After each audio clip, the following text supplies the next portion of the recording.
யாராவது வந்தீங்க போன தடவை 2 தடவைலாம் வந்திருக்கீங்க. இப்போ அங்க பேசுறதுக்கு இங்க பேசுறதுக்கு ஏதாவது வித்தியாசம் உங்களுக்கு என்ன தெரியுது?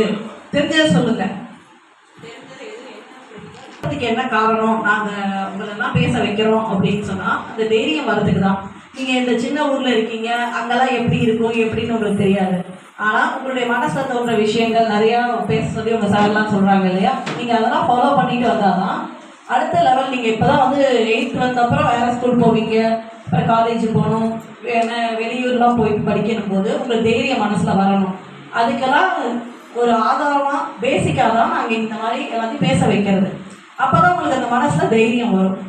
அந்த தைரியத்தால தான் நீங்கள் எல்லாத்தையும் ஃபேஸ் பண்ண முடியும். எவ்வளோ பிரச்சனைகள் நிறைய பேர் கடந்து தான் வந்திருப்பீங்க, இந்த ஸ்கூல் வர்றதுக்கும் சரி, அதுக்கப்புறம் போகும்போதும் சரி. ஆனால் எதையும் தைரியமாக ஃபேஸ் பண்ணணும். நாங்களாம் இப்படி உட்காந்துருக்கோம் அப்படின்னாலே நாங்களும் கஷ்டப்பட்டு நம்ம மனசில் இந்த தைரியத்தை வெளில கொண்டு வந்தாலும் நம்ம மற்றவங்க முன்னாடி பேசவே முடியும். அந்த மாதிரி நீங்களும் எல்லாம் தைரியமாக இருக்கணும்னு நான் நினைக்கிறேன். சரியா? பெண்களாக இருந்தாலும் சரி, ஆண்களாக இருந்தாலும் சரி, இந்த இதில் எதுக்குமே பயப்படக்கூடாது. எப்பவுமே நேர்மையாக இருக்கணும். நம்ம மனசுக்கு பண்ணதை நல்ல விஷயங்களை எப்பவுமே எல்லாத்துக்கும் சொல்லலாம். கெட்டது யார் பண்ணாலும் நீங்கள் அவங்களை விட்டு தள்ளி வந்துடுங்க. அவங்க சொன்னால் கேட்க மாட்டாங்கன்னு அப்படி நீங்கள் முடிவு பண்ணிட்டீங்கன்னா அவங்கள்ட்ட சொல்லி பிரயோஜனம்னா அவங்க கூட இனிமேல் சேரவே சேராதீங்க. இது எப்பவுமே சின்ன வயசுலேருந்தே மனசில் வச்சுக்கிட்டாதான் நீங்கள் வெவ்வேறு கிளாஸ் எல்லாம் போகும்போது அது உங்கள் மனசுலேயே இருக்கும். என்ன ஆனாலும் சரி, கண்டிப்பாக படிப்பை தொடர்ந்துட்டே தான் இருக்கணும். படிப்பை பார்த்துட்டு நிப்பாட்டவே கூடாது. அதையும் மனசில் வச்சுக்கோங்க எப்பவுமே. சரியா?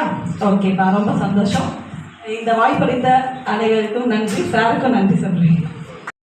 சேர்மன் மாணிக்க வாசன் நடுநிலைப்பள்ளிக்கு 6ஆம் வகுப்பு படிக்கிறேன். சார் பேர் வந்து வேல்முருகன் அப்படின்னு சொல்லியிருந்தாங்க. சார் வந்து சொல்லியிருந்தாங்க நம்ம வந்து நல்லா படிக்கணும், நம்ம வந்து படிப்பை மட்டும் நிப்பாட்டக்கூடாது, நம்ம நல்லா படிக்கணும் அப்படின்னு சொல்லியிருந்தாங்க.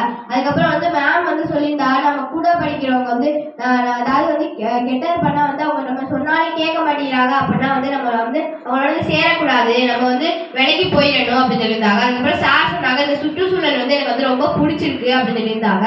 அதுக்கப்புறம் வந்து மேம் சொன்னாங்க நம்ம வந்து படிப்பு மட்டும் தான் நமக்கு வந்து முக்கியம், வாழ்க்கையில வந்து படிப்பு தான் நம்ம வந்து உயர்த்தணும், எந்த கஷ்டமா இருந்தாலும் நம்ம வந்து படிப்பை மட்டும் விடக்கூடாது அப்படின்னு சொல்லியிருந்தாங்க. அதுக்கப்புறம் வந்து என் வாய்ஸ் வந்து நிறைய ஊருக்கு கேட்கறது வந்து எனக்கு ரொம்ப சந்தோஷமா இருக்கு. இந்த வாய்ப்பை நல்கிய HM சாருக்கும் மேம் சாருக்கு எல்லாருக்கும் வந்து நன்றி சொல்லிக்கிறேன். நன்றி, வணக்கம்.